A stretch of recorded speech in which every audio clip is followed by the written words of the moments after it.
Nous avons attendu la fin des 2 opérations pour diffuser ces 2 interviews que nous avons réalisées, mais c'était bien normal. La deuxième, c'est qu'elles ont toutes les 2 été expurgées de tout ce qui pouvait ressembler de près ou de loin à de la propagande islamiste, car il est hors de question que nous en soyons les relais. Sarah Lou-Cohen. La première interview, c'est un journaliste de notre rédaction, Igor Saïri, qui la réalise à 10h du matin. Il appelle en fait l'entreprise où sont retranchés les 2 frères Kouachi et il tombe sur l'un des frères, Chérif, et il lui demande s'il peut l'interviewer. Il accepte et ils vont se parler pendant 2 minutes. Il apparaît très calme et il lui explique qu'il est financé et envoyé par Al-Qaïda au Yémen. Je vous propose de l'écouter. Nous, on te dit juste qu'on est les défenseurs du prophète sallallahu alayhi wa sallam et que j'ai été envoyé, moi, Chérif Kouachi, par Al-Qaïda du Yémen. Et que je suis parti là-bas et que c'est Cheikh Anwar Al-Awlaqi qui m'a financé. Rahimahullah. Et c'était il y a combien de temps à peu près? Ça fait longtemps, avant qu'il soit tué. Qu'Allah le fasse miséricorde. Il nous explique aussi qu'il avait une mission très précise, c'était de tuer les journalistes de Charlie Hebdo pour se venger, dit-il, pour venger le prophète Mahomet. Par ailleurs, il dit que qu'il n'a pas tué des civils, voilà comment il le présente. Et puis, par ailleurs, il dit que il ne voulait pas tuer des femmes et des enfants comme nous, les Occidentaux, hein, c'est ce qu'il dit. On le fait en Irak, en Syrie et en Afghanistan. Tout ça sur un ton très calme, très posé, et Igor Saïri dit qu'il avait le sentiment qu'il savait ce qu'il pouvait ou ne pouvait pas répondre. Donc voilà donc pour le premier homme, Chérif Kouachi, qui semble effectivement peut-être le plus mandaté, le plus professionnel des 2. Ça n'est pas forcément le cas de Hamedi Koulibaly, qui est donc l'auteur de la prise d'otage de la porte de Vincennes et qui lui nous appelle BFM TV. Exactement, l'auteur de la prise d'otage de Vincennes et de la tuerie de Montrouge. Il a attaqué cette policière et cet agent de la voirie. Lui, effectivement, il nous appelle. Alors là, il est 15h10. Il nous appelle et c'est le directeur adjoint de la rédaction, Alexis Delahousse, qui va lui parler. Et il nous appelle pas pour faire une interview, il nous appelle parce qu'il cherche à rentrer en contact avec la police. Alexis Delahousse lui demande s'il peut lui poser des questions et il va lui répondre très clairement à plusieurs questions, notamment par qui il est envoyé, de qui il se revendique. Là, il dit qu'il se revendique de l'État islamique, c'est-à-dire Daesh. Et puis, par ailleurs, et ça c'est très important, il va faire le lien avec les frères Kouachi. On l'écoute. Est-ce que vous êtes en lien avec les 2 frères qui ont fait l'opération à Charlie Hebdo? Oui, on s'est synchronisé pour faire les opérations. Est-ce que vous êtes toujours en lien en ce moment avec eux? Est-ce que vous avez été au téléphone récemment avec eux? Non. Vous êtes synchronisé de quelle manière? C'est-à-dire qu'il y a encore d'autres événements qui sont prévus? Vous avez un scénario ensemble que vous déroulez? Non, on s'est juste synchronisé pour le départ. Ça veut dire quand ils ont commencé Charlie Hebdo, et moi j'ai commencé à faire les policiers. Les policiers, ce sont donc les policiers de Montrouge. Par ailleurs, il explique qu'il est là aussi pour représenter et venger les musulmans opprimés, notamment en Palestine. Et puis, autre élément important, notamment pour l'enquête, il dit qu'il y a, et on n'est qu'à 15h, à ses côtés, à côté de lui, déjà 4 morts. Donc, vraisemblablement, il a déjà tué. Et on peut le dire, un certain nombre de commentateurs ont exprimé des doutes en entendant les déclarations de M. Koulibaly sur la mission qu'il s'était donnée, sur la synchronisation qu'il annonce être la réalité, qui ne semble pas réelle. Car si on veut se synchroniser, on ne tue pas une policière municipale un peu par hasard sur un accident de voiture. Donc il y a des éléments là quand même qui nous amènent à penser que peut-être M. Koulibaly n'était pas le tueur mandaté par l'État islamique qu'il prétendait être. En tout cas, ce qui est plus certain, c'est que en revanche, ils se connaissaient. Il connaît très bien Chérif Kouachi et Hamedi Koulibaly. Ils se sont connus en prison et ensuite ils se sont retrouvés dans un dossier judiciaire commun, celui d'une tentative d'évasion de Jamel Begal. C'était en 2010. C'est l'un des auteurs des attentats 95. Oui, en tout cas, il est dans le réseau islamiste des attentats de 95. Et effectivement, Hamedi Koulibaly, lui, dans ce dossier-là, a été condamné à 4 ans de prison, alors que Chérif Kouachi, lui, a seulement été mis en examen, mais a obtenu un non-lieu. Et Hamedi Koulibaly a été condamné à 4 ans de prison et il était sorti il y a à peine 2 mois. Il est 23h30, nous sommes toujours évidemment en édition spéciale au soir de cette incroyable journée qui a vu 2 prises d'otages se dérouler à 40 km de distance, mettant en jeu 2, non pas groupes, mais 2 équipes de djihadistes, les frères Kouachi d'un côté et de l'autre côté Amélie Coulibaly qui tenaient en otage les client d'une supérette cachère de la porte de Vincennes. Et voici le témoignage de l'un des otages qui a survécu à cette attaque, puisque 4 otages ont été tués par Amélie Coulibaly. Au moment où on est parti dans le rayon des bonbons, on a entendu boum. On a vu le gars, il avait un gilet pare-balles, un gilet vert, 2 kalachnikovs à la main, un couteau et un pistolet. Quand il se levait avec ses 2 kalachnikovs. On était assis et à notre droite, il y avait 2 cadavres. 2 clients qui sont morts dès le début. Dès qu'il est rentré, il a tiré. Où il nous a fait peur, c'est qu'il nous a dit « Moi, j'ai pas peur de mourir ». Il a dit « C'est soit je meurs, soit je prends 40 ans de prison ». Il savait que c'était son dernier jour. Il y en a une qui était derrière nous. Elle a voulu prendre son arme, mais elle n'a pas réussi à tirer. Et il a répliqué en lui tirant une balle dans la tête. On ne s'imaginait pas repartir vivant parce qu'on s'est dit ce qu'ils demandent c'est impossible, que toutes les armées françaises se retirent de tous les pays des États islamiques. Franchement, je suis trop content d'être en vie. Dont au moins 3 autres. Priorité au direct, le procureur de Paris, François Molins, tient une conférence de presse ce soir. Cela faisait 25 minutes que nous l'attendions. Le voilà au micro. Je tiens ce point de presse avec monsieur Frédéric Vaux, directeur central adjoint de la police judiciaire, et M. Philippe Bugeaud, qui est directeur régional adjoint de la police judiciaire de Paris. Vous êtes prêts? Oui. Vous me donnez le top.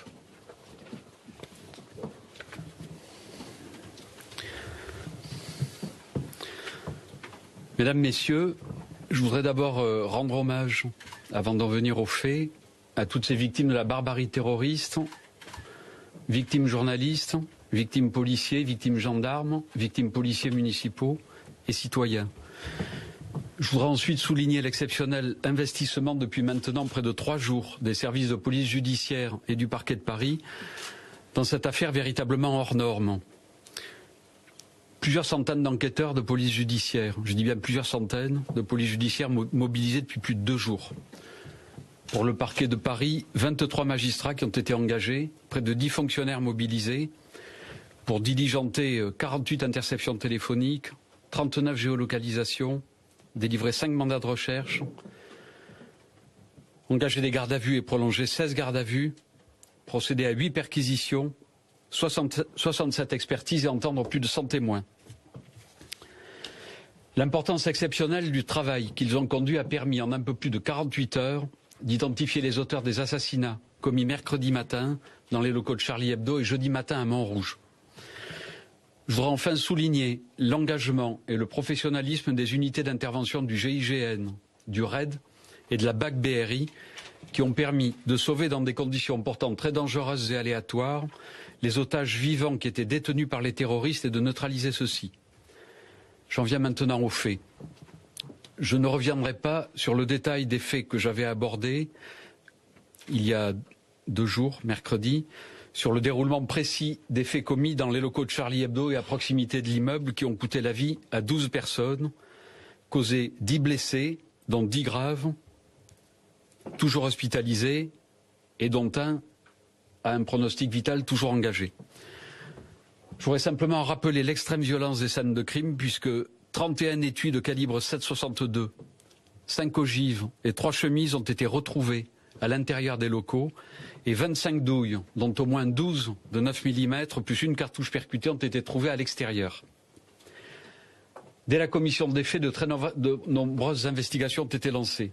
Police technique et scientifique sur les scènes de crime, exploitation de la vidéosurveillance, diffusion de l'immatriculation du véhicule Clio volé par les auteurs des faits dans le 19e arrondissement après les faits pour prendre la fuite, recueil de témoignages et fouille du véhicule abandonné par les auteurs.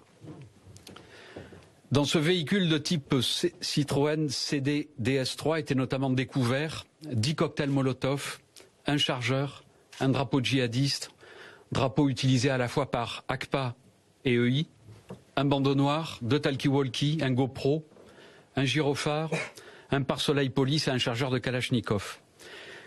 Était également et surtout découverte une carte nationale d'identité au nom de Saïd Kouachi, né le 7 septembre 1980 à Paris 10e, et sur un des cocktails Molotov, on l'apprendra un peu plus tard, une empreinte digitale de Chérif Kouachi. Saïd Kouachi était par ailleurs reconnu comme étant un des auteurs de la tuerie par un témoin présent dans la salle de rédaction et formellement identifié comme le conducteur du véhicule Citroën C3 et comme l'auteur des tirs sur les policiers. Que peut-on dire sur Saïd Kouachi? Saïd Kouachi n'a jamais été poursuivi ni condamné. Il avait, c'est vrai, été entendu dans le cadre de l'affaire dite des filières irakiennes du 19e arrondissement, mais il n'avait jamais été mis en examen. Son frère Chérif, lui par contre, est connu à raison de 2 procédures. Il a en effet été condamné en septembre 2008 dans les filières irakiennes à une peine de 3 ans, dont 18 mois d'emprisonnement avec sursis. Et il avait surtout été mis en examen dans l'affaire connue sous le sigle ATWH, en lien avec la tentative d'évasion de Haït Ali Belkacem. Et il avait donc à cette occasion été mis en examen et placé sous mandat de dépôt, mais avait, à la suite de l'information, bénéficié d'un non-lieu, faute de charges suffisantes recueillies contre lui. On sait aussi que Chérif avait fait un séjour au Yémen en 2011 et qu'il avait dans son environnement des individus terroristes djihadistes connus pour avoir été formés au Yémen et dont on sait qu'ils se trouvent actuellement au Yémen et en Syrie. Des mandats de recherche étaient donc délivrés à l'encontre des 2 frères dès l'après-midi.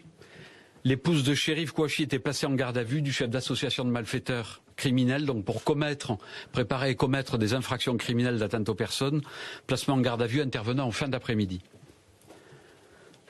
De très nombreuses investigations, perquisitions, réquisitions téléphoniques, géolocalisation, écoute, étaient menées durant toute la soirée et la nuit pour tenter de localiser les frères Kouachi dans toutes les communes où ils étaient susceptibles d'être hébergés, c'est-à-dire Gennevilliers, Reims et Charleville-Mézières. C'est ainsi à l'occasion de cette opération que différents membres de la famille des frères Kouachi étaient également interpellés et placés en garde à vue entre 23h et minuit pour association de malfaiteurs en vue de préparer ou de commettre des actes criminels d'atteinte aux personnes à Reims, Charleville-Mézières. Les premiers témoignages faisant état de 2 ou 3 auteurs, vous vous souvenez, des investigations étaient particulièrement menées concernant un dénommé Mourad, dont le prénom, selon un témoin dans les locaux de Charlie Hebdo, avait été prononcé par l'un des terroristes. Il apparaissait en effet rapidement qu'un beau-frère de Chérif Kouachi se prénommait Mourad, et les enquêteurs cherchaient donc également et activement à le localiser. Cette personne devait finalement se présenter spontanément au commissariat de Charleville-Mézières dans la nuit donc de mercredi à jeudi, et il était également placé en garde à vue à 23h. L'identification des frères Kouachi ayant été relayée par de nombreux médias, ce qui aboutissait de fait à faire disparaître tout espoir et toute espérance de surprise à l'égard des gens que nous recherchions, il était décidé vers 3h du matin de diffuser un appel à témoins les concernant. Les 2 frères Kouachi seront vus le lendemain matin à 9h26 dans une station-service de la Nationale 1 à Villers-Cotterêts, où ils vont braquer le gérant qui le reconnaît formellement en indiquant que les 2 individus sont repartis à bord d'une Clio grise et surtout que ces 2 individus, les 2 frères, donc, ont exhibé des armes de guerre qu'ils ont posées sur le comptoir et qu'ils se sont fait remettre un sac de victuailles sous la menace. L'exploitation de la vidéosurveillance confirme la reconnaissance des frères Kouachi. J'en viens au fait qu'ils se sont produits jeudi matin à Montrouge. Vous savez que le même jour, donc jeudi 8, vers 7h10, un accident de la circulation impliquant 2 véhicules intervenait avenue Pierre-Brossolette à Montrouge. La police municipale intervenait sur les lieux vers 7h20 et peu après 8h, une policière municipale âgée de 26 ans qui intervenait auprès des véhicules accidentés s'écroulait au sol après que des coups de feu aient été entendus. Elle devait décéder rapidement des suites de ses blessures. Des douilles de 9 mm et de calibre, là encore, 7,62, correspondantes à des munitions de Kalachnikov, étaient retrouvées sur la chaussée, tandis que les premiers témoignages laissaient apparaître qu'un homme armé d'un fusil d'assaut Kalachnikov avait fait feu sur la policière municipale. Le collègue de la victime, second policier municipal intervenant et présent sur les lieux, avait lui aussi été visé par l'auteur des faits, mais n'avait pas été blessé. Il résultait des témoignages recueillis que des personnes s'étaient opposées à l'auteur et que l'auteur aurait alors dégainé une arme de poing et aurait tiré, blessant un agent de la voirie qui était là, une balle lui ayant traversé la joue de part en part. L'auteur des faits, après la commission de cet acte criminel, braquait le conducteur d'un véhicule avec une arme de poing avant de s'emparer du véhicule et prenait la fuite. Le véhicule était découvert peu après sur la commune d'Arcueil, à proximité de la gare RER. Avisé des faits et compte tenu de l'attentat commis la veille à Paris, un magistrat de la section antiterroriste du parquet de Paris se déplaçait sur les lieux, dans un premier temps en qualité d'observateur, le parquet de Nanterre étant territorialement compétent pour traiter ce dossier. L'auteur des faits était décrit comme un homme vêtu de sombre, vêtu d'un gilet pare-balles, d'une cagoule, muni donc d'un fusil d'assaut Kalachnikov, d'une ceinture de munitions et porteur d'une arme de poing. Élément important, une cagoule était découverte sur les lieux des faits, donc avenue Pierre-Brossolette.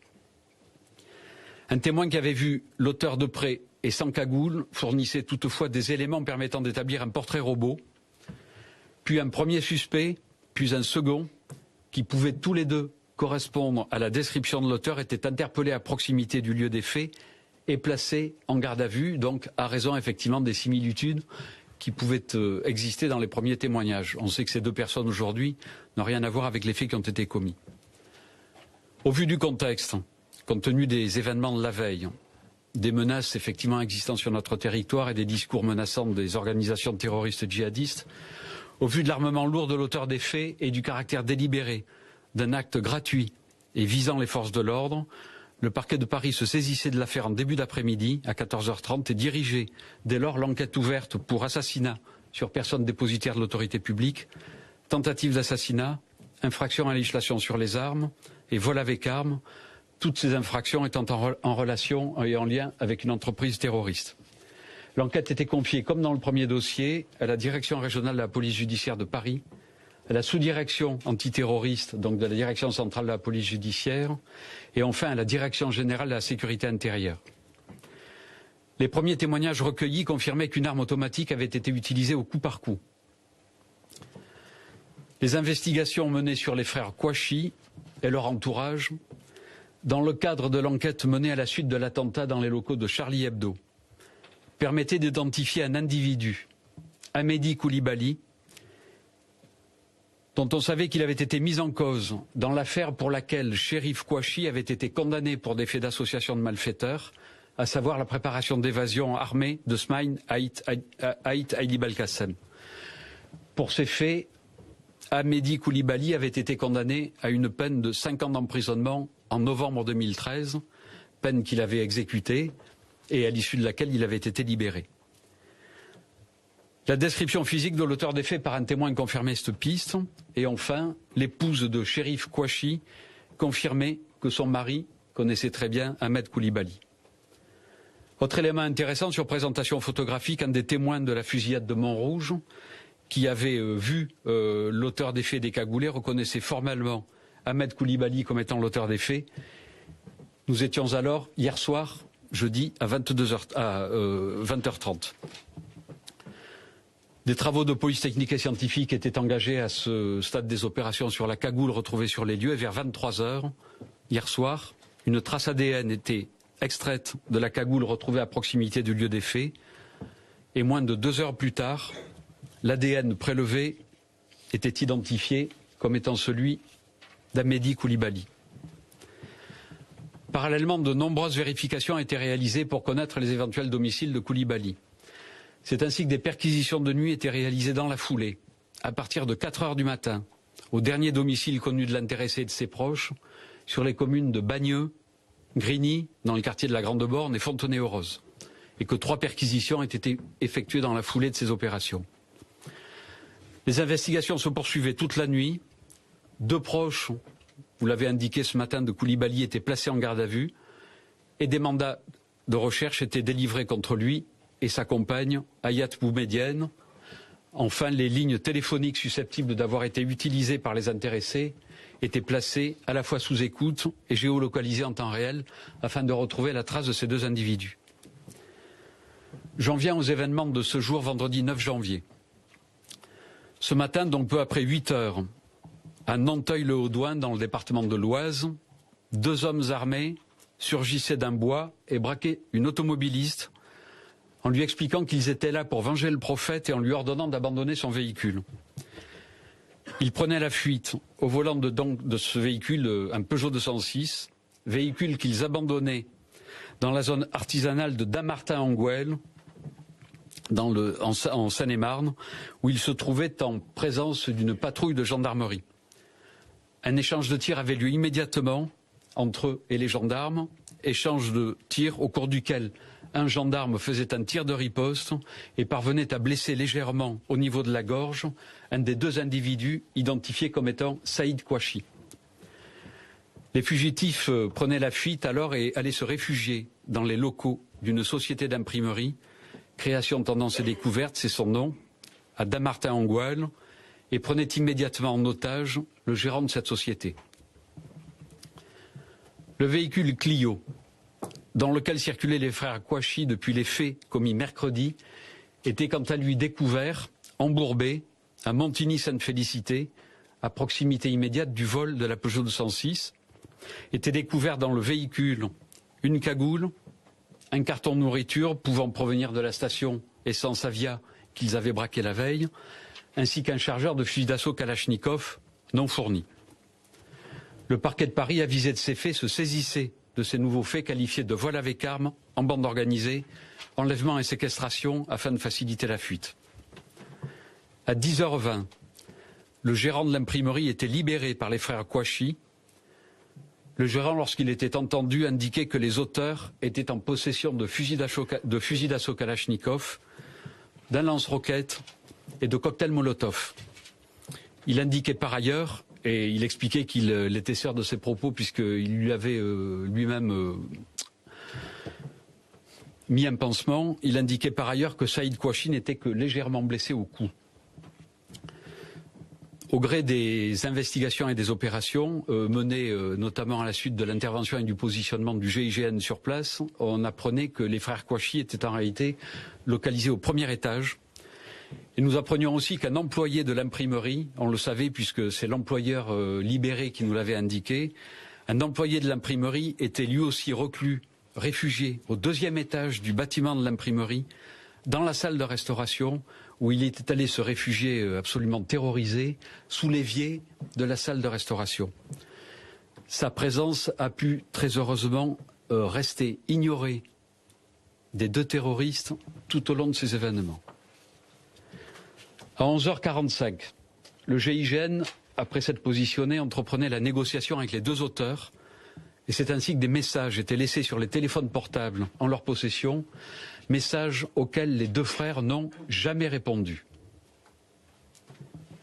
Il ressortait des investigations qui se poursuivaient, notamment les exploitations téléphoniques, que l'épouse de Chérif Kouachi avait passé plus de 500 appels sur l'année 2014 avec la compagne de Koulibaly, Hayat Boumedienne, ce qui est de nature à établir des liens constants et soutenus entre les deux couples.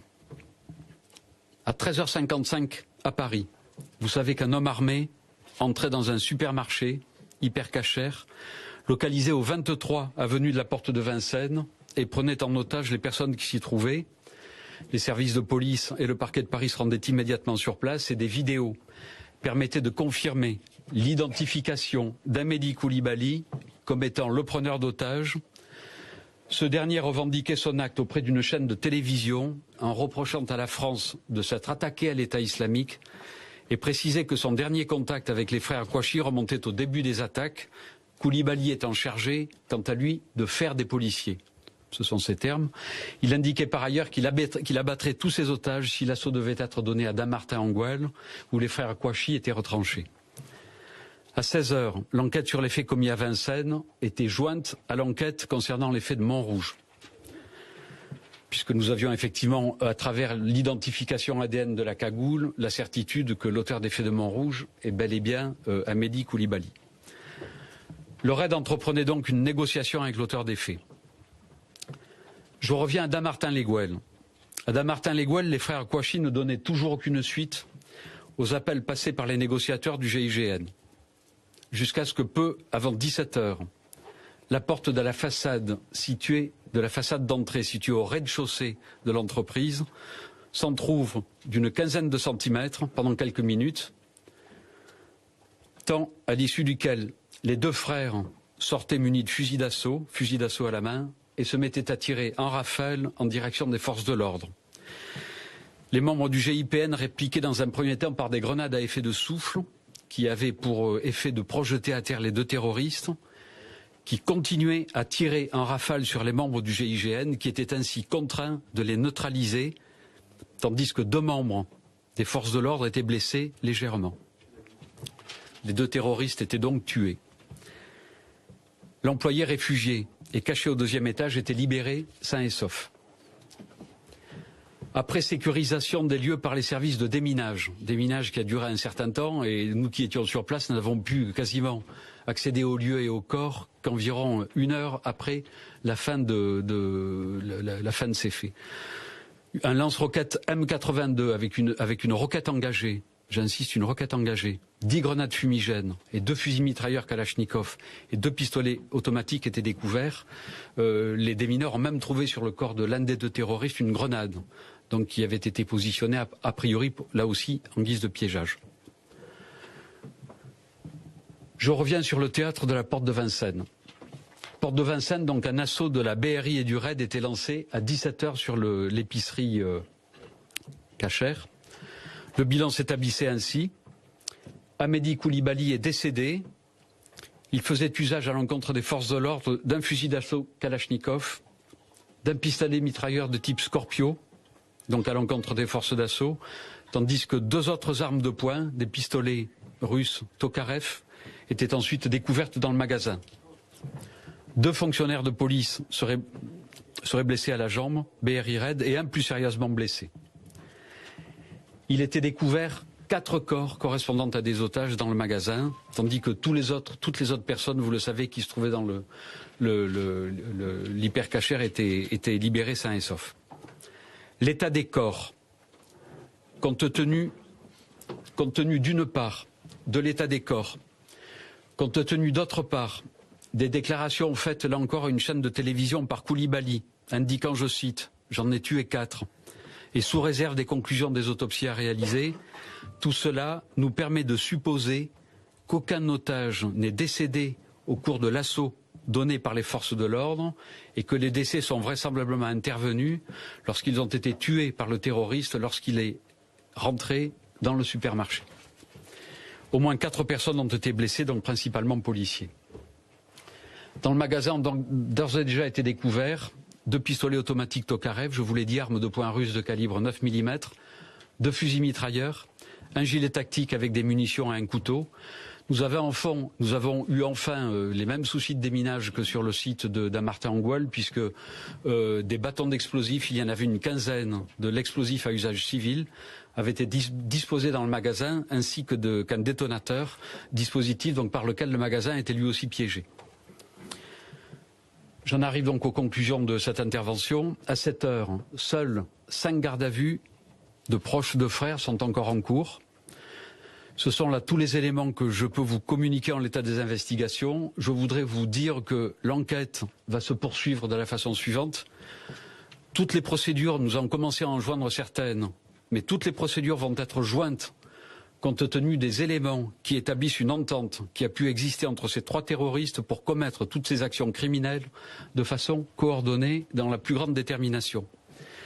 L'enquête va donc désormais s'attacher à poursuivre les auditions pour déterminer bien évidemment la suite que nous réserverons à ces gardes à vue en cours, pour interpeller aussi la compagne d'Hamedi Koulibaly, qui n'est toujours pas interpellée à ce jour. L'enquête va devoir aussi s'attacher à déterminer les éventuelles complicités dont ils ont pu bénéficier.